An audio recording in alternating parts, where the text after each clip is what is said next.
একটা শুকনো কড়াইতে কাঁচা ধনে, জিরে আর মৌরি ড্রাই রোস্ট করে গুঁড়ো করে নিয়েছি। সেদ্ধ করে রাখা আলুর মধ্যে কাসুরি মেথি, পরিমাণ মতো নুন, শুকনো লঙ্কার গুঁড়ো আর ওই ধনে, জিরে, মৌরির গুঁড়োটাকে ভালো করে মিশিয়ে নিরামিষ পরোটা বানিয়ে নিয়েছি। এটাই ছিল সকালের আমাদের খাওয়ার। আজকে আবার কৃষুর ভ্যাকসিন লাগানোর দিন, তাই সকাল সকাল চলে এসেছি ভ্যাকসিনেশন সেন্টারে। এখানে ওকে ভ্যাকসিন লাগানোর পর আজকে খেলাধুলো শুরু করে দিয়েছিল। বাড়িতে এসেও দেখছি মুডটা বেশ ঝরঝরেই রয়েছে। ও ঘুমিয়ে পড়েছে আর আমি সেই সুযোগে ঘরের কাজকর্মে হাত দিয়ে দিয়েছি। তোমাদের সাথে শেয়ার করব কি করে কৃষু সোনার জন্য বাড়িতেই টক দই বানিয়ে নিই। এই রেসিপিগুলো কিন্তু অলরেডি বড় ভিডিওতে দেওয়া রয়েছে, তোমরা যারা দেখোনি অবশ্যই দেখে নিতে পারো। কারণ এই গরমকালে বাচ্চাদের জন্য টক দইটা কিন্তু ভীষণ ইম্পর্টেন্ট।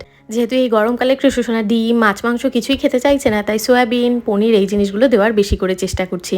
ওর জন্য বানিয়েছিলাম সয়াবিনের পোলাও। বিকেলবেলা দিয়েছিলাম একটু তরমুজ। যেই না ওর বাবা বিছানায় এসে শুয়েছে, ঠিক বাবার পাশ থেকে এসে শুয়ে পড়েছে। রাতের বেলা আজকে বরমশাই বানিয়েছিল বিরিয়ানি, চিকেন চাপ। এরকম বর পাওয়া কিন্তু ভাগ্যের ব্যাপার।